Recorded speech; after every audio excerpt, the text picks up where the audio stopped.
What is your view on the ban of Tabligh Jamaat in Saudi Arabia? I did read the article which came in the newspapers a few months ago that the government of Saudi Arabia has banned Tabligh Jamaat, and the person has asked the question, what are my views? Regarding the ban of Saudi Arabia on Tabligh Jamaat, I feel it is a big mistake. Maybe someone has wrongly advised the Saudi government, because of which they may have put this ban. According to me, alhamdulillah, Tabligh Jamaat is a very good organization. It's one of the largest Muslim organization.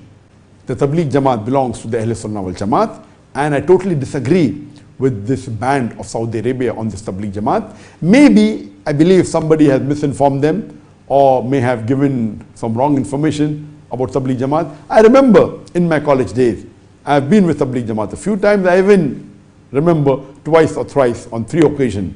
I went for 3 days for the 3-day Ijtima, and they do invite people to Islam and to Quran and Hadith. Yes, there may be some of the groups may not agree with the methodology, which these are minor issues, or with issues of fiqh. This should not create a fitna amongst the Muslims. There should be no division because of these. So as far as my opinion is concerned, Tabligh Jamaat, mashallah, is doing good, and there is no reason that they should be banned by Saudi Arabia. They give importance to a book called as Tabligh Nisab, a book Tabligh Nisab, or it's called as Fadail Amal. So in India and Pakistan, and these people, of course, they are on Quran, they are on Sunnah, but in their circles, in their durus, they study more of this book than Quran Sunnah. Who is the founder of Jama'at Tabligh? Subhanallah, Jama'at Tabligh has a founder. If he has a, maybe Muhammad sallallahu alaihi wasallam, let us say. Okay? The founder of Jama'at Tabligh is not Muhammad bin Abdullah bin Abdul Muttalib al-Mustafa Abu al-Qasim alayhi salatu wassalam. Forgive me, sorry. That's the reality. That's the reality, and that is sufficient for the people to leave it. If you know the founder of Jama'at Tabligh is not Muhammad bin Abdullah bin Abdul Muttalib bin Hashim alayhi salatu wassalam. The founder called Muhammad Ilyas. Muhammad Ilyas al-Kandahlawi.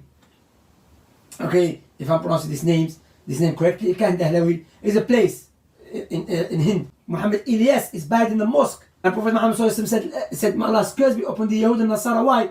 اتخذوا قبور أنبيائهم مساجد. They took the graves of their righteous people as a place of worship. They do not understand Tawheed correctly. They don't understand Tawheed correctly, my brothers and sisters. So it's my advice to those who have been deceived by Jama'at Tabligh. Jama'at Tabligh are Sufi. Sometimes they have, yes, they do sometimes, they have every one of them.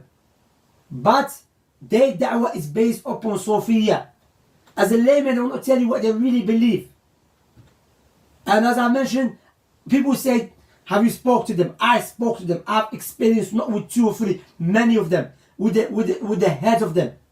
I remember they came to our masjid, and there was an uncle, may Allah guide him. So I said to him, he said, I'm going to give da'wah. I said, Ayn Allah, where is Allah? He said, Allah is everywhere. Allah in the tree.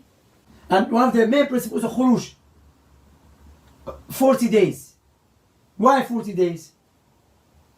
To go where? So they go to Muslims. They teach them what? No. Akhi, don't drink.